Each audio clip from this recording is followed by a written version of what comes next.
Before the resurrection, everyone thought they were in a box. They thought they knew how things worked and what the parameters were. But after the resurrection, there was an outside to the box. There was an outside of the box that was still present inside the box. They could see it inside the box. Somebody who was in the afterlife was still in the box. You see?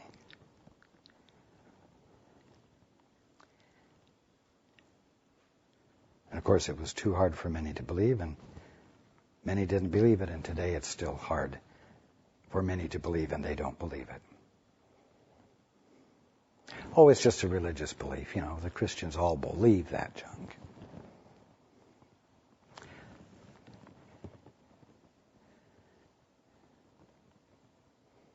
But the demonstration was there.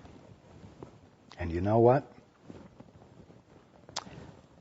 My life was a demonstration of the first, this is not the best choice of words, but the first insertion of divinity into the human condition that could be recognized from within the human condition by those experiencing the human condition.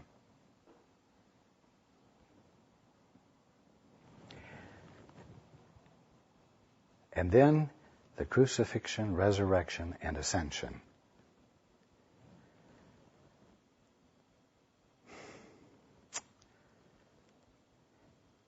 Set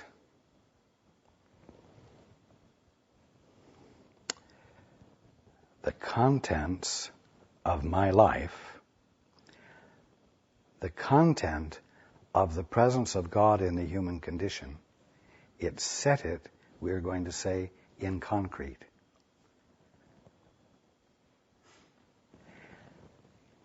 Something was accomplished from beginning to end that until the end hadn't been accomplished, but what was accomplished was the breaking of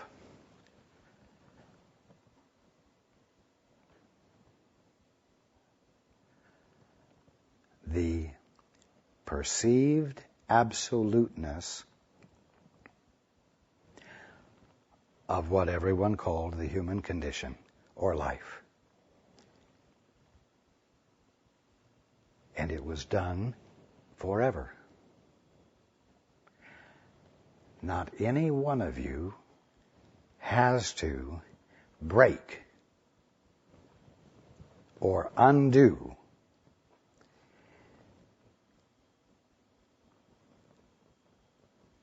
the belief in material life. It doesn't need to be done again. It was done forever. That's why you could say it was done for you. It doesn't need to be accomplished again. Because it was done, it means that each one of you at this moment is free to wake up. Because you don't have to break the boundary. The boundary was broken, and the boundary is gone.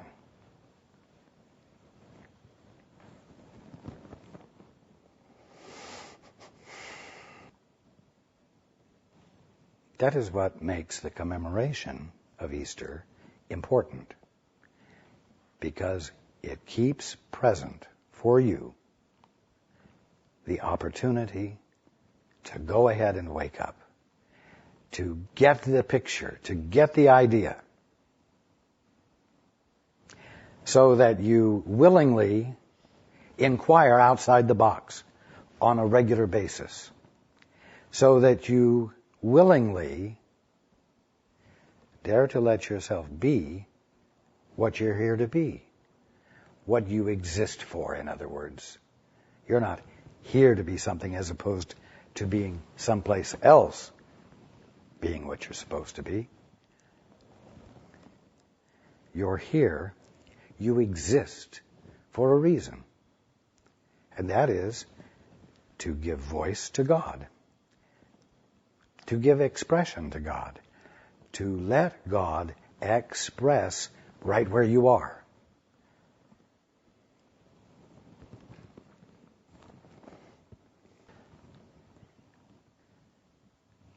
I'm talking to you right now. It's a demonstration that there's life after death. But it's not the same kind of demonstration that my physical presence would have. And it's not the same as it did have after the resurrection. I am not appearing physically right now because it would give you a significant distraction.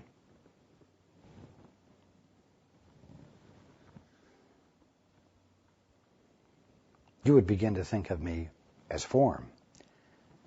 You would have a memory of my image in your mind. And you would begin to think of me as he and him instead of the presence of love. Instead of as the presence of mind that loves you so much that it wants you to recognize the presence of mind that you are, and that is the presence of God, and that this presence of mind is what is rendered visible and tangible by the gathering of spirit in a form that renders you experienceable. Visible, in other words, you could say. You see?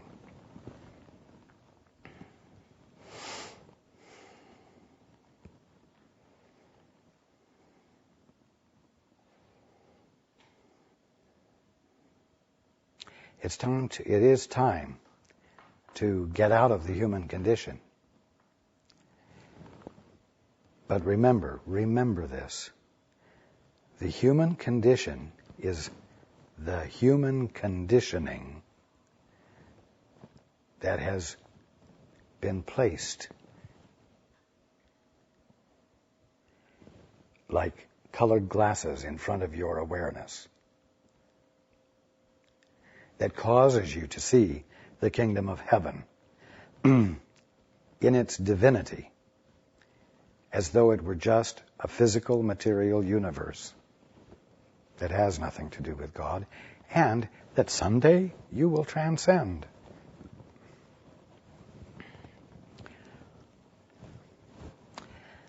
You know what? If you were going to transcend it, if that was what was going to happen, after the resurrection, you would not have seen a body.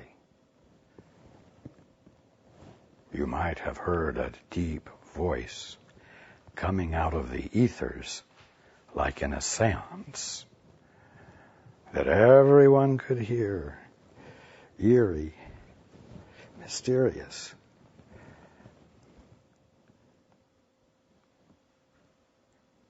But bodiless, not embodied. If that were what you needed to learn about remembering who you are and coming home to the Father, that is what would have happened. What happened, though, demonstrated exactly what the facts are. There is life after death, and it is still identified and identifiable and huggable without the impediments that were associated with form when it was conceived to be matter and misinterpreted and treated inappropriately because it wasn't seen as spirit, and it wasn't seen as spirit gathered in a configuration that identifies the divine one that you are perfectly. And I'm telling you right now that the identification of you that spirit configures as is perfect and is therefore more beautiful, more symmetrical, exuding the energy of love than you're experiencing right now. And what did Easter demonstrate? That you don't have to wait to go to the hereafter to experience it, that it's time now to experience it, because there is no hereafter, there's only the here.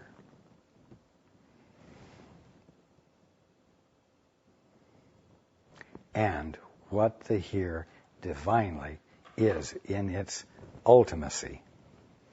I know there's no such word, but in its ultimacy.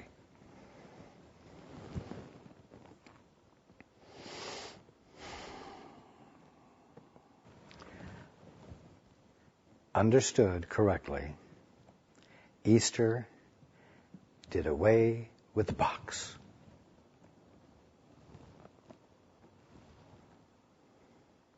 The box can never be successfully reestablished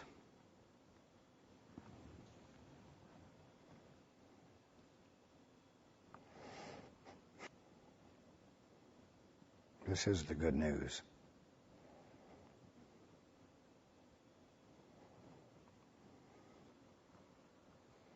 There is no matter. All is mind. Mind is God. And the movement of mind that God is creation.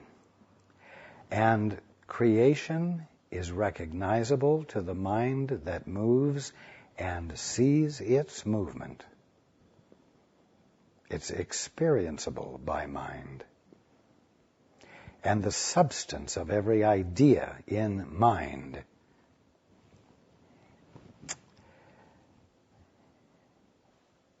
is, for lack of better words, substantial, not flimsy, not ethereal, not wispy, not almost recognizable, because it's so substanceless, but absolutely recognizable and experienceable.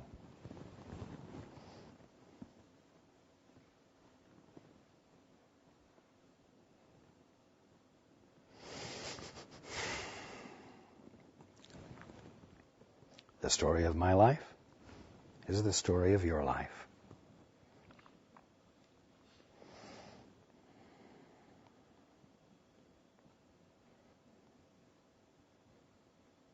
And because of what I did, you can now know it. Because you have something that happened from outside the box,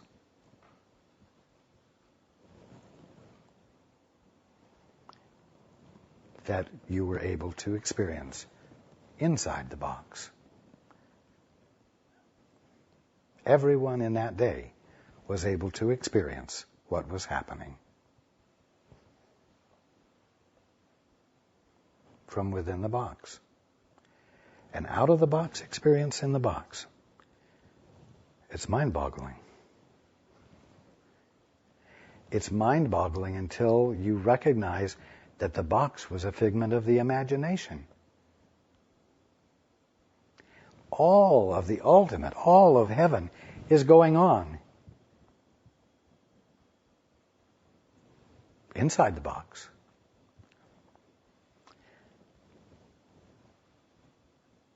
Because creation is whole, and creation is singular, and creation is infinite. And there just ain't no place left for an independent and different experience of life to go on. Either you're having a different experience of the kingdom of heaven, or you're having an actual experience of the kingdom of heaven, a real experience of it. Either you are experiencing yourself as what you really are, or you're not. But what you're not experiencing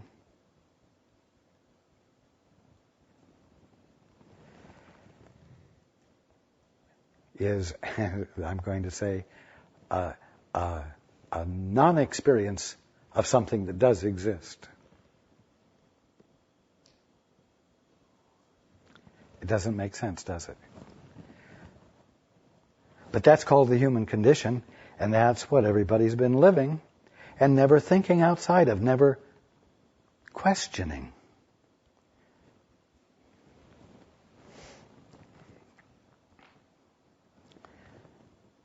So, you already are, and always have been, outside the box. You're the mind in which infinite creation is experienced. It has never been in a box. You have never been in a box. But you can imagine a box and get into a very focused, tiny reverie about what it's like to be inside this box. And you can consciously ignore the rest. But that which is having this tiny, infinitesimal reverie is something infinite.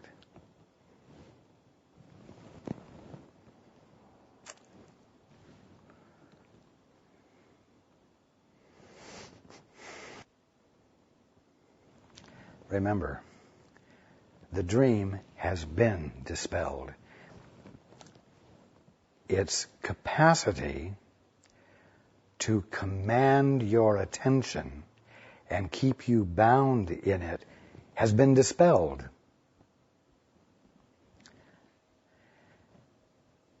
And all you need to do is to bring a little bit of curiosity into play to see beyond your imagined boxes.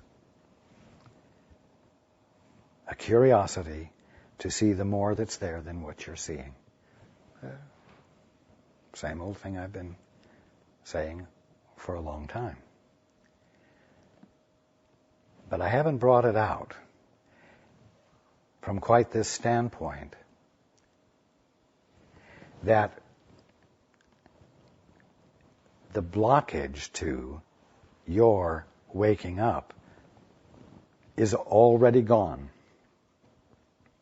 was actually already dispelled in the birth, crucifixion, resurrection, and ascension. The mystery was demystified.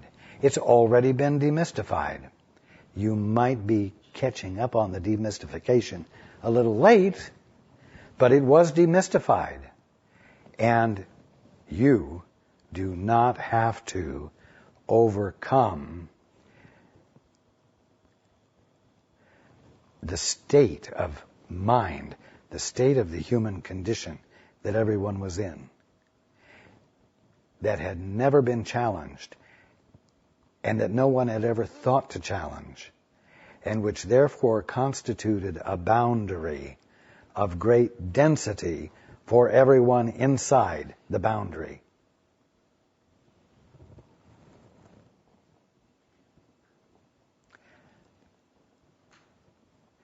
You're not undoing a fundamental illusion that absolutely everyone is committed to. That's been done.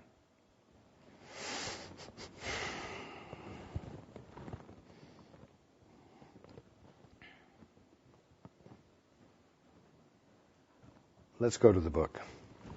You might be surprised at how much this has to do with Easter, even though the word Easter is never used.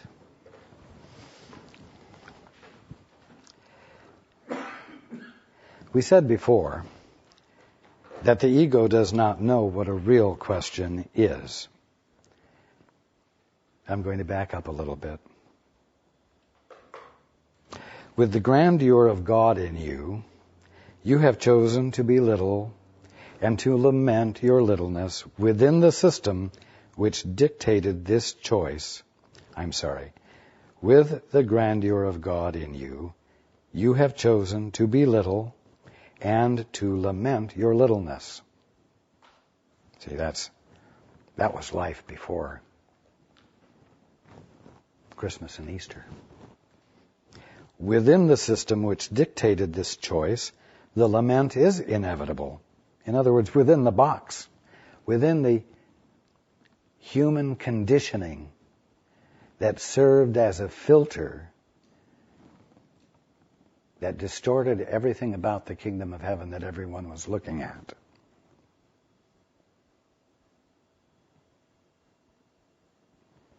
Within the system which dictated this choice, the lament is inevitable. Your littleness, and I will say everyone's littleness then, is taken for granted there. Your littleness was taken granted.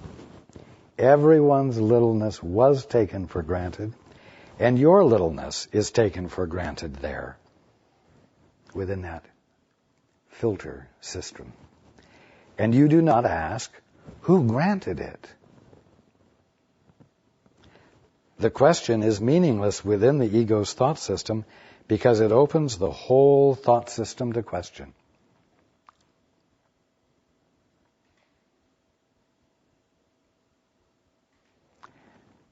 You see, the resurrection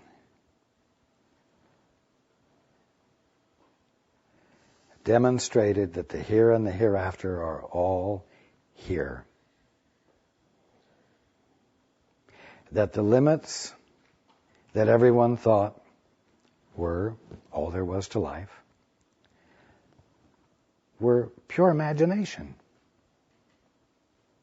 In other words, it demonstrated that there really wasn't a box at all.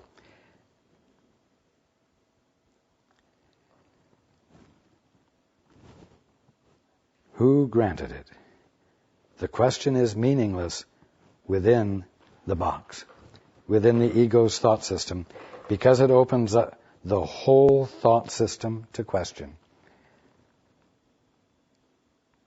When you ask a real question, Father, help me. When you ask a real question, Holy Spirit, what's really going on here? That's a real question because there's an answer to it. But the ego doesn't recognize it as a meaningful question because you're not asking the question of the ego, right? It only sees meaningful questions as questions you bring to it. We said before that the ego does not know what a real question is. Lack of knowledge of any kind is always associated with unwillingness to know, and produces a total lack of knowledge, simply because knowledge is total.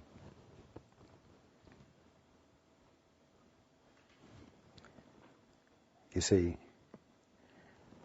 before the birth and the crucifixion and the resurrection and the ascension, everyone was unwilling to know more than the human condition as it was thought to be.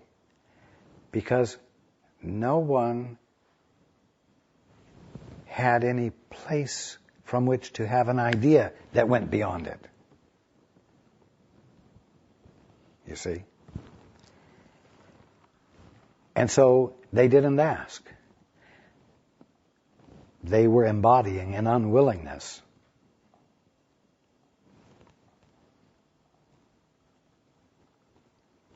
Not to question, continuing, not to question your littleness, therefore, is to deny all knowledge and keep the ego's whole thought system intact. Wow. Well, it's true, isn't it? Man, oh man, the ego just does not like to have the status of the status quo to be changed. I mean, gee whiz. All I did was come in and share a little bit about God. Oh, it upset the ego's thought system. The Roman guards were worried. The Jewish rabbis were worried. I was upsetting the apple cart, you see. The ego wants to hold its thought system intact because change, it cannot allow change. It cannot cope with change. Now, you cannot retain part of a thought system because it can be questioned only at its foundation. In other words, I had to undo the box, not the things going on inside the box. You see?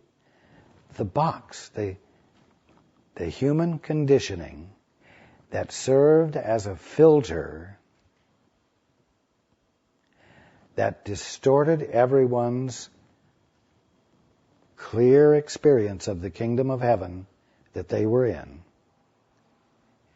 needed to be identified for what it was,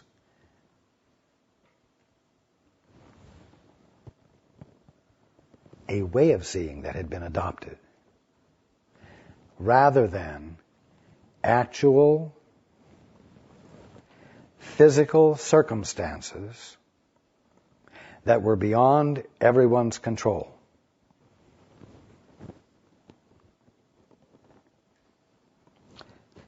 You cannot retain part of a thought system because it can be questioned only at its foundation. And this must be questioned from where? Beyond it. Because within it, its foundation does stand. You see, I appeared after everyone knew I was dead. That's the edge of the box, isn't it? That was always the edge of the box. One edge of the box was where birth happened. And when you got to the other edge of the box, that's where death happened. And when you know that that's all there is, there's no way to change or have a new thought present itself. You cannot retain part of a thought system because it can be questioned only at its foundation. And this must be questioned from beyond it because within it, its foundation does stand.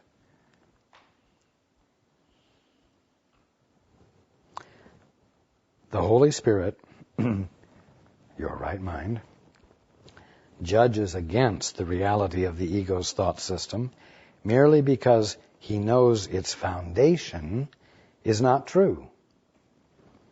You see, the ego is nothing but the collected thoughts and theories and beliefs that explain the edges of the box and everything in between.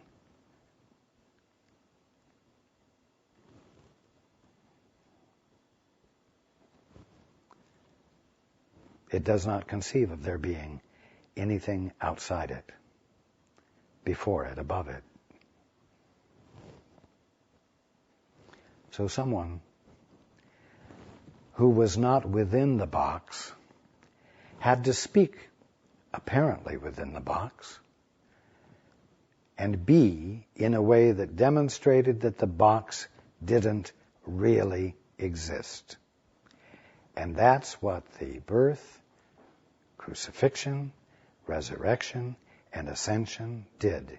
And what it did was illustrate the truth about you to you, so that you might abandon the box, so that you might abandon determining yourself to be a hunk of matter